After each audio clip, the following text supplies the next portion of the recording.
Olá, meu nome é Beatriz Silva Paz de Assis e esse é o meu podcast. Hoje nós vamos falar da diferença entre a abronemose e a ptiose. Antes de sabermos essa diferença, nós devemos saber do que se trata essas duas patologias.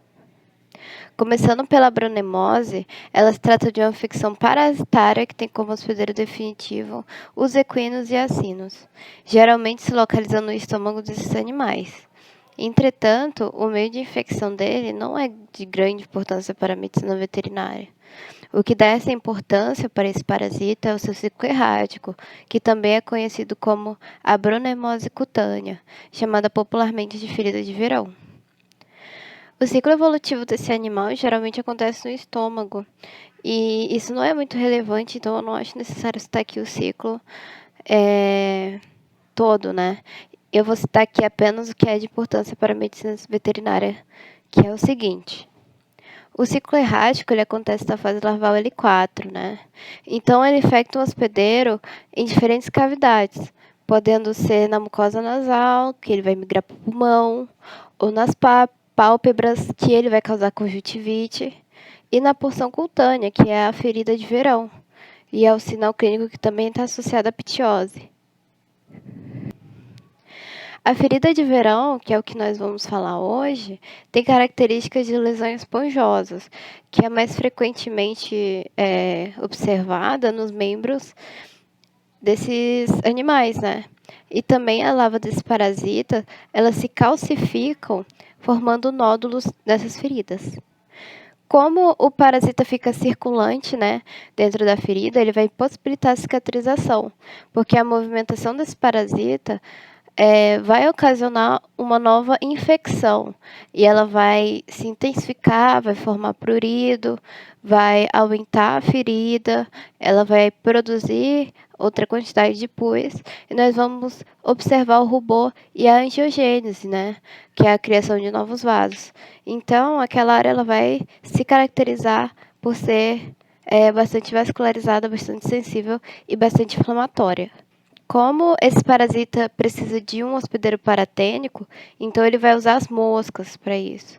E é por isso que ele tem maior ocorrência em climas tropicais, subtropicais e temperados, porque as moscas têm preferência por esse clima e é nesse clima que elas se reproduzem, se propagam e vivem.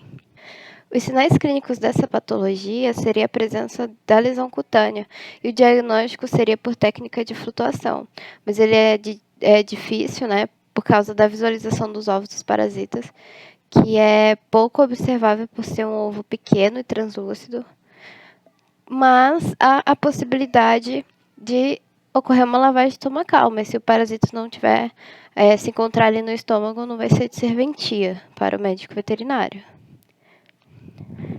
Eles cogitam também a possibilidade de fazer um raspado de pele, mas esse tipo de exame é um pouco inviável, porque como uma ferida muito sensível, o animal ele vai ficar sob situação de estresse. Então, para tratar essa parasitose, seria eficaz, né, o uso de antihelmínticos, como a ivermectina, em caso de situação estomacal, né, de infecção estomacal. E para infestação cutânea, a gente usa o método cirúrgico pela extração e cauterização desse ferimento. Também se deve tomar os devidos cuidados pós-cirúrgicos, como o cuidado com o ferimento, o uso de medicamentos e a troca de bandagem, né? E o repelente contra as moscas, para evitar ali uma possível míase, já que nós estamos tratando aí de um local com muita presença de mosca. O tratamento também ele é indicado o uso de Neguvon, vaselina e hipoglós. A profilaxia desse parasito seria a higiene tanto da água quanto dos alimentos dos equinos. O controle do esterco e a destruição dele é essencial para o combate das moscas e a proteção do ferimento também é essencial para manter, né, para evitar uma possível infecção. Já a ptiose, né, ela se trata de uma infecção fúngica, que também é uma doença granulomatosa que também atinge equinos. Ela pode também atingir outros animais e até os seres humanos. Ela tem grande ocorrência em regiões tropicais, subtropicais e temperadas. E há relatos de infecção cutânea e subcutânea, sendo que também já foi descrita a forma gastrointestinal da doença. A infecção se dá pelo micro-organismo chamado Pythium isiodisum, que é um fungo com liberação de zoósporo pela água, né? E como os zoósporos possuem uma utilidade, eles são atraídos para os pelos dos animais, onde penetram na pele e nas lesões que já estão ali. Ele vai se propagar principalmente em locais alagadiços, com altas temperaturas, e não há relato de transmissão direto entre os animais. Então, possivelmente, cada animal acometido ele foi contaminado diretamente pela água individualmente pelo zoósporo. As lesões, conhecidas popularmente como ferida brava, têm características granulomatosas, com presença de ulcerações ou fissurados, que estão localizadas principalmente nos membros, na cabeça e na parte ventral do animal, incluindo o tórax e abdômen, sendo caracterizado por material necrótico amarelado que se desprende facilmente do tecido circunjacente.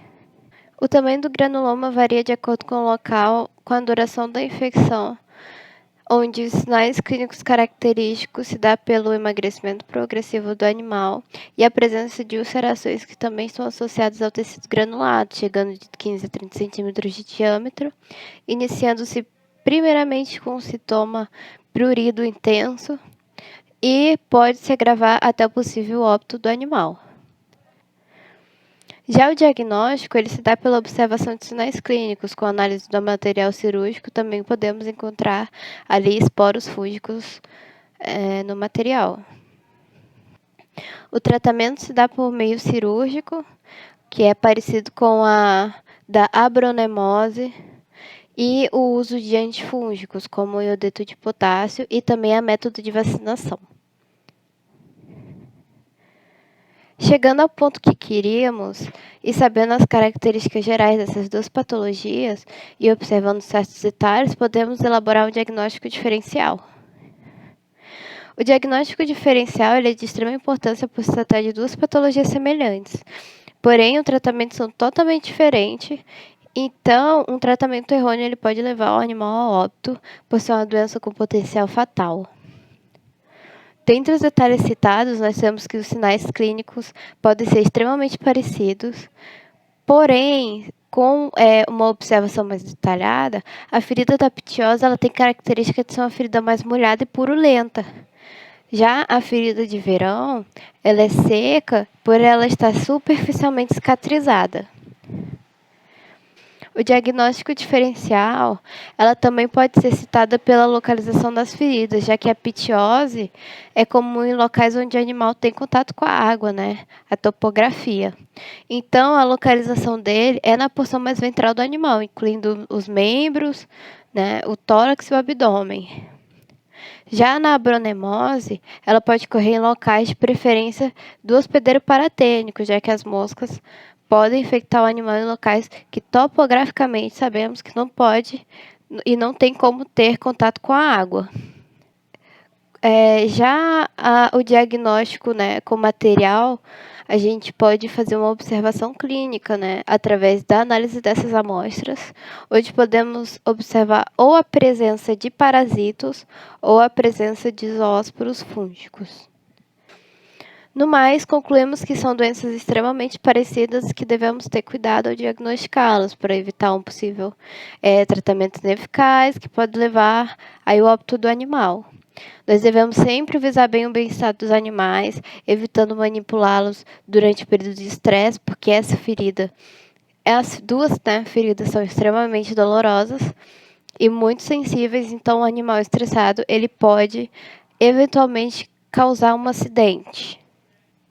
Ressaltamos também que a importância de um diagnóstico diferencial, ele se dá pelos detalhes, nós devemos dar muito atenção a isso e ter uma competência na hora de diagnosticar e indicar um tratamento para o animal.